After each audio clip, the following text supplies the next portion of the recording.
There aren't many independent journalists in Ukraine. There are even fewer journalists who are willing to take the risks Nastya Stanko takes. She chooses topics that are taboo in Ukrainian society or uncomfortable for Ukrainian society.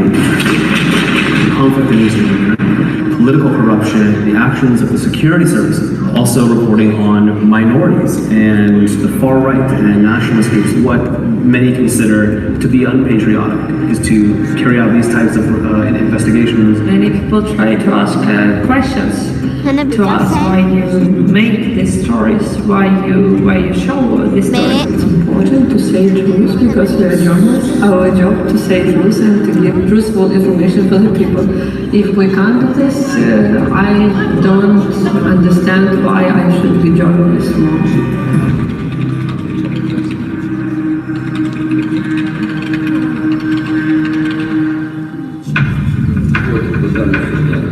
Doing the kind of work that Nastya does and other independent journalists do here is very nice. They sent me the messages that they say that they will kill me because it's unfair that I'm alive. When I started receiving threats, for me she was an example that person can receive a lot of threats and still do her job.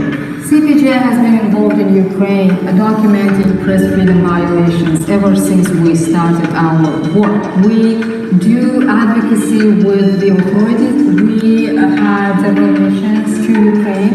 We have been reporting on every single case when a journalist was intimidated, harassed, and Nastya Stanko was one of them. Officials say that you are bad guys and you're not patriots. I can't understand what is my job if I can't say truth. We want to understand what's happened in our country, and we will make these stories.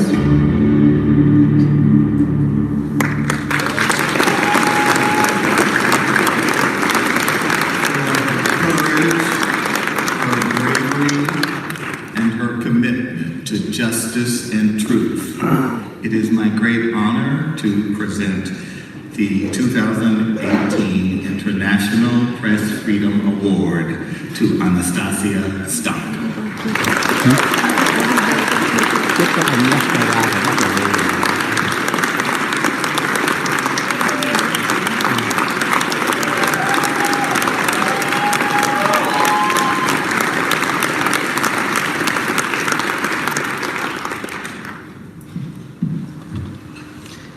To say something after my colleague, but I will try. Ladies and gentlemen, it has been 4 years since I filmed my first report from a war zone in eastern Ukraine. Today I am standing on the stage known not only as Nastya Stanko, a journalist of the Hromadske television station, but also as a representative of many Ukrainian investigative journalists who report on war and corruption in my country. We are caught between a rock and a hard place. On the one hand is Russia with its propaganda against Ukraine, and on the other, the Ukrainian government that always says, do not criticize us when we are under attack from an external enemy. Do not tell all the truth, but just part of the truth. You will tell the whole truth when the war is over. It's difficult to work when you are expected to choose between patriotism and professional journalism. Standing here in front of my colleagues from all around the world, I know this pressure is not something only we Ukrainians feel. It's pressure experienced by anyone who chooses journalism as their profession. But I also know that there is no need to choose. Honest journalism is the best form of patriotism.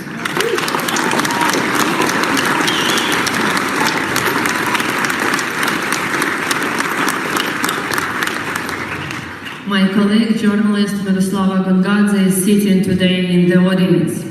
Her husband, journalist Georgy Gongadze, was killed 18 years ago. Those who ordered his murder have not been found. 20 years ago, CPJ gave its International Press Freedom Award to the Belarusian journalist Pavel Sheremet. 2 years ago, Pavel was killed in a car explosion in central Kyiv. Today, we still don't know either those who had ordered the crime or who carried it out.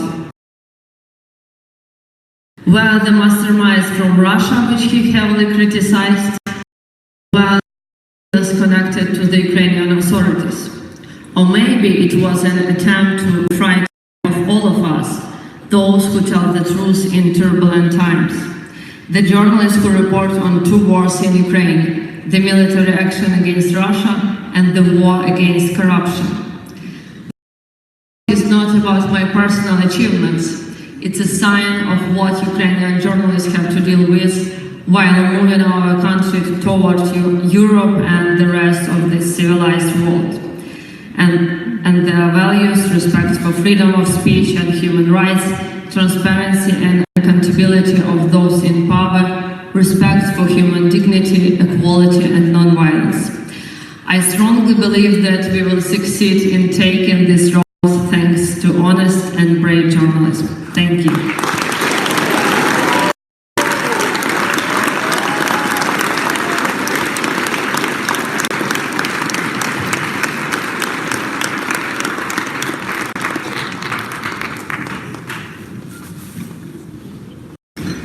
Thank you. It is my pleasure to welcome an old colleague from CBS who, since jumping ship, has become a national figure as anchor of the NBC Nightly News and Dateline NBC. Lester Holt.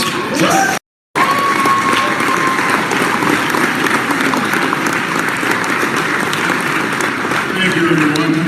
If I can simply start out off script and say that in almost 40 years of this business, for the first time, people are stopping me to thank my colleagues for being journalists and doing what we do.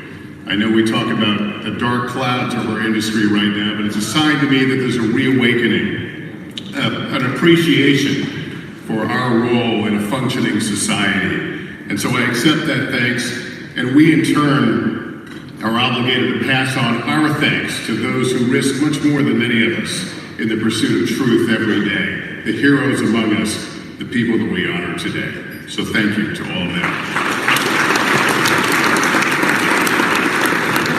We all know that China has become the model of online news censorship. In neighboring Vietnam, they've copied that model. Independent journalism is almost impossible in the mainstream media. So Vietnamese who want to report truth are forced to blog. The authorities come after them, too.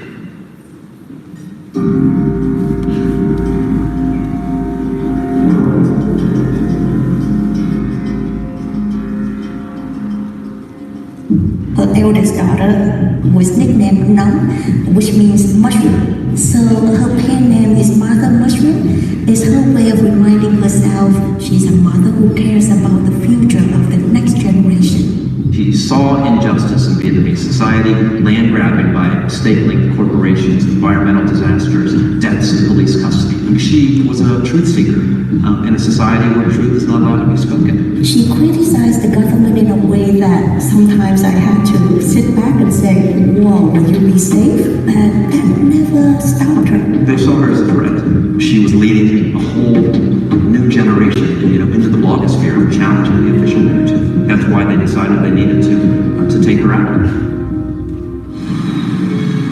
She slipped out of her house to meet CPJ in 2014, and during our interview at a local hotel, her mother was calling the whole time, saying that the plainclothes police were at the house asking where she was. Manu knows well the role that CPJ plays. When CPJ had a mission in Vietnam, their senior staff met with her, and she has high respect for them because without them, the work that she does will never get to be known. You're a very brave woman. Do you think you're a brave woman? No, because I'm afraid. I'm always afraid, but who will speak if you don't? 3 a.m. I got a text. Manu was arrested. There were 50 security police. They ransacked her house.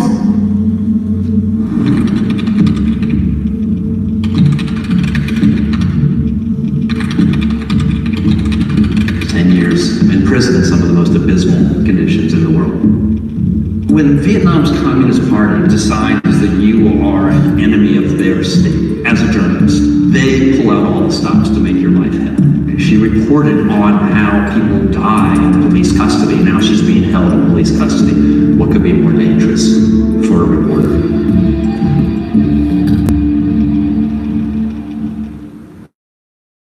Well, this is what we call in business a buried lead. Since CPJ announced this award to a prison journalist, Maynard, this past summer, we can now welcome released journalist Maynard.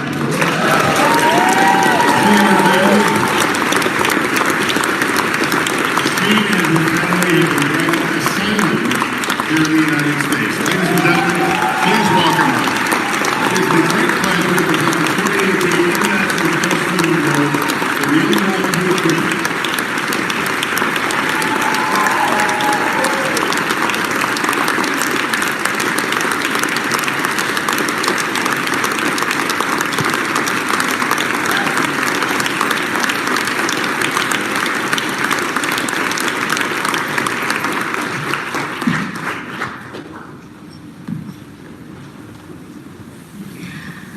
Tôi xin chân thành cảm ơn The Committee to Protect Journalists đã chọn tôi là một trong những người được giải thưởng tự do báo chí năm 2018. Tự do, nếu đi tìm một nơi nào đó trên trái đất này để làm biểu tượng cho tự do thì không nơi nào xứng đáng hơn là ngay chính tại thành phố New York này. Nơi đây tôi đã tìm thấy chính tôi trong dòng chữ được khắc lên cách đây hơn một thế kỷ. Give me your tired, your poor, your hurt, massive yearning to breathe free.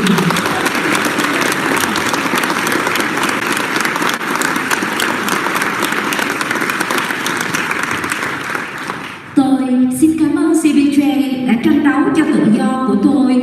Cảm ơn chính phủ và đất nước Hoa Kỳ đã mở rộng vòng tay nhân ái đối với gia đình chúng tôi. Bây giờ tôi đã tìm thấy được hơi thở của tự do, nhưng tôi phải thú nhận rằng tôi không tìm thấy được niềm hạnh phúc trọn vẹn trong tôi. Bởi vì đi tìm tự do cho riêng bản thân mình ở ngoài đất nước Việt Nam chưa bao giờ là mục tiêu, là khát vọng của tôi. Tôi vẫn luôn mơ ước và tranh đấu để cùng 90 triệu công dân Việt Nam được sống tự do, có quyền làm người, được tôn trọng, được bảo vệ và có toàn quyền quyết định vận mạng của đất nước. Tự do của tôi ngày hôm nay có được là do những nỗ lực không mệt mỏi và đóng góp của nhiều bạn bè và cá nhân. Tự do mới tìm thấy này chỉ có ý nghĩa nếu tôi sử dụng nó như là tiếng nói của 90 triệu người dân đang bị áp bức tại Việt Nam. Do đó, con đường tự do cho Việt Nam của tôi sẽ tiếp tục dù tôi sống ở bất kỳ quốc gia nào. Tôi cũng nhân cơ hội này để kêu gọi mọi người mang ánh sáng công lý đến cho một người mẹ Việt Nam dũng cảm khác có 2 con nhỏ. Đó là blogger Trần Thị Nga. Cô bị kết án 9 năm tù vì tranh đấu cho tự do, dân chủ và nhân quyền ở Việt Nam. Hãy ủng hộ chúng tôi trong nỗ lực giành lại tự do cho người phụ nữ can đảm này.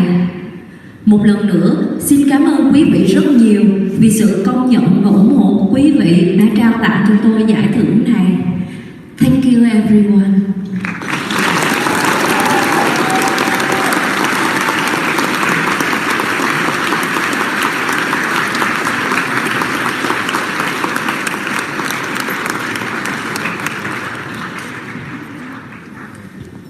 And with this next introduction, my work this evening is done.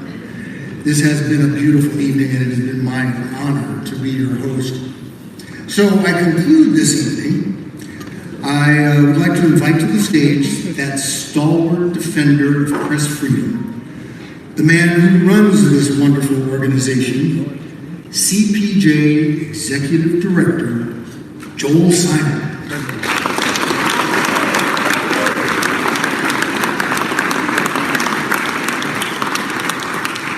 Thank you so much, Bill.